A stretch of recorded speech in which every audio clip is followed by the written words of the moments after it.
আজ আমি ক্লাস 11-এর ছাত্রীদের আরেকটি সাবজেক্ট নিয়ে কনসেপ্ট দেবার চেষ্টা করছি। সেই সাবজেক্ট হচ্ছে পলিটিক্যাল সায়েন্স। কারণ 11-এর ছাত্রীরা বা তারা যারা ভর্তি হবে তারা নিশ্চয়ই আশা করি সবাই পলিটিক্যাল সায়েন্স সাবজেক্টটা নিয়েছে। এটা আমাদের আর্টসের একটা খুবই গুরুত্বপূর্ণ সাবজেক্ট। আমরা আগের দিন আমার দুটো সাবজেক্ট নিয়ে আলোচনা করেছি। যারা আমার ভিডিও দেখেছো তারা এই দুটো সাবজেক্টের কনসেপ্ট আশা করি পেয়েছো। এবার তোমরা ঠিক করবে তোমরা কি সাবজেক্ট নেবে কি নেবে না। এবং আজকে আমি তোমাদের বলেছিলাম আমি তোমাদের আগের দিন যে আমি তোমাদের সবকটা সাবজেক্টে ছোট্ট ছোট্ট করে কনসেপ্ট দেবো। আজকে আমি তোমাদের পলিটিক্যাল সায়েন্স সম্পর্কে একটা ছোট্ট করে কনসেপ্ট দিচ্ছি। কারণ পলিটিক্যাল সায়েন্স সাবজেক্টটা আমাদের আর্টসের ক্ষেত্রে যতটা গুরুত্বপূর্ণ এবং এই সাবজেক্টে স্টুডেন্ট সংখ্যাও আমাদের সবসময় বেশি হয়।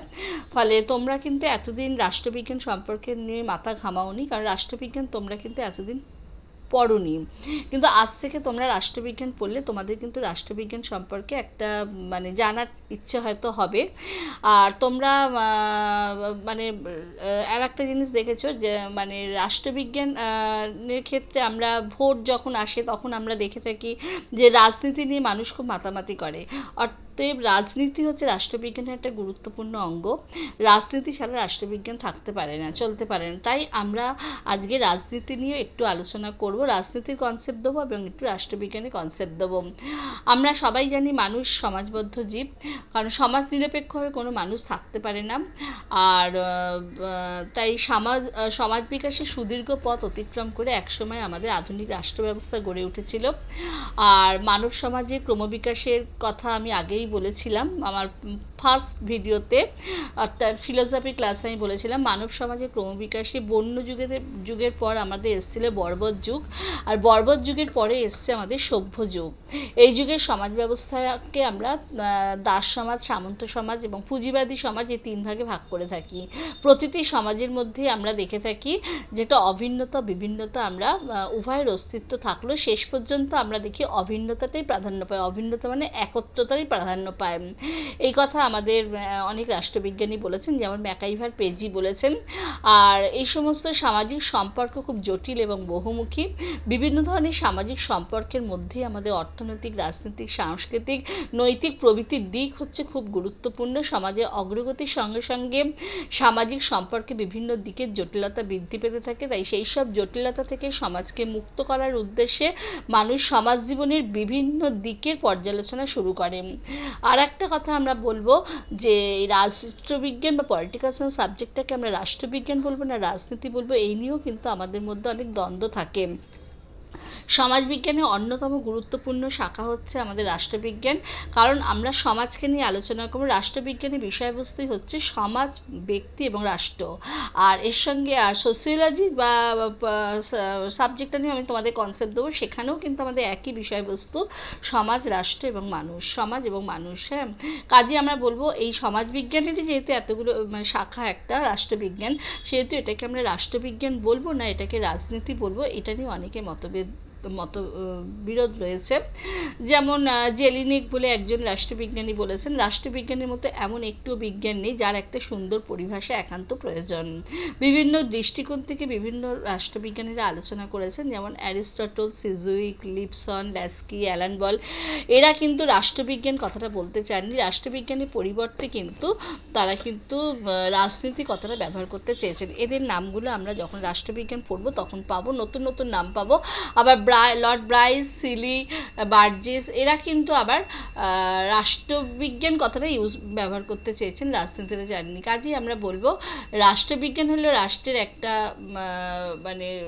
জীবনের ও ঘটনাবলী সম্পর্কিত জ্ঞান, এবং রাজনীতি হলো জনগণের সমস্যার প্রশাসন বিষয়ক কার্যাবলীর সৃষ্টি। ফলে রাজনীতি সম্পর্কে আমাদের আলোচনা আমাদের কাছে তুলে ধরেছে কে? অ্যারিস্টটল। অ্যারিস্টটল গ্রিস দেশের লোক ছিলেন। তিনি তার পলিটিক্স নামে একটা বই লিখেছিলেন। সেই বইতে তিনি রাজনীতি সম্পর্কে তুলে ধরেছেন আমাদের কাছে। অর্থাৎ তিনি পোলিস থেকে পলিটিক্স শব্দটি পেয়েছিলেন। পোলিস শব্দের অর্থ হচ্ছে নগর, অর্থাৎ তখন তিনি গ্রিস দেশের যেহেতু লোক ছিলেন তিনি ভেবেছিলেন গ্রিক দেশের নগর রাষ্ট্রসমূহকে তুলে ধরা দরকার আছে। ওই জন্য অ্যারিস্টটলের রাজনীতির বিষয়বস্তুই ছিল তার গ্রিস দেশের বিভিন্ন সমস্যা সংক্রান্ত বিষয়াদি। কিন্তু অনেকে আবার অনেক আপত্তি তুলেছিল যে আমরা শুধু গ্রিস দেশ সম্পর্কে জানবো কেন, আমরা বিভিন্ন দেশ সম্পর্কে জানবো। আমাদের সমস্ত রাষ্ট্র সম্পর্কে জানা দরকার। তাই মানুষের রাজনৈতিক জীবন অত্যন্ত জটিল এবং সমস্যা সংকুল। এক কথায় আমরা এটার সংজ্ঞা দিতে পারবো না। আর রাজনীতি আমাদের জীবনের সঙ্গে মানে জীবনের কেন্দ্রবিন্দুতেই আছে আমাদের রাজনীতি। আর আমাদের জীবনের রথচক্র আবর্তিত হয় রাজনীতির দ্বারাই। ফলে রাজনীতি বলতে আমরা কি বুঝি সেটাকে নিয়ে কিন্তু যথেষ্ট মতপার্থক্য রয়েছে। আমরা এক কথায় বলবো, সাধারণভাবে হচ্ছে রাজনীতি হলো দলীয় রাজনীতি। বলতে আমরা বুঝবো দলীয় রাজনীতি। অর্থাৎ যখন ভোট আসে তোমরা দেখেছো যে চারিদিকে মিটিং মিছিল হয়, এবং আমাদের বাড়িতে আমরা যতই কাজে কর্মে ব্যস্ত থাকি না কেন, আমরা কিন্তু একটা সময় এসে টিভির চ্যানেলটায় আমাদের সারাদিনের রাজনীতি কী সেটা জানার কিন্তু আমাদের খুব কৌতূহল থাকে। এবং তোমরাও আজ থেকে রাজনীতির স্টুডেন্ট হলে তোমাদেরও কিন্তু এই কৌতূহলটা তোমাদের একটু একটু করে তোমাদের মধ্যে কিন্তু জন্মাবে। তোমরা যত পলিটিক্যাল সায়েন্স পড়বে তোমাদেরও কিন্তু রাজনীতি সম্পর্কে জানার আগ্রহ বাড়বে। কাজে আবার কেউ কেউ বলেছে যে রাজনীতি হলো ন্যায় নীতি বর্জিতভাবে সিদ্ধান্ত গ্রহণের উপায়। কাজেই আমরা রাজনীতি সম্পর্কে অনেক কিছু জানলাম, এবং পরবর্তী ভিডিওতে আমরা রাষ্ট্রবিজ্ঞান সম্পর্কে জানবো। রাষ্ট্রবিজ্ঞান কি সেই সম্পর্কে আমরা আলোচনা করব। এবার তোমরা এই ধরনের জিনিসগুলো, আমার ভিডিওগুলো দেখে তোমরা কিছুটা হয়তো কনসেপ্ট তোমাদের হাতে তৈরি হচ্ছে, এবং সেই কনসেপ্টের বেশে তোমরা সাবজেক্টগুলো নেবে। উল্টোপাল্টা সাবজেক্ট নেবে না।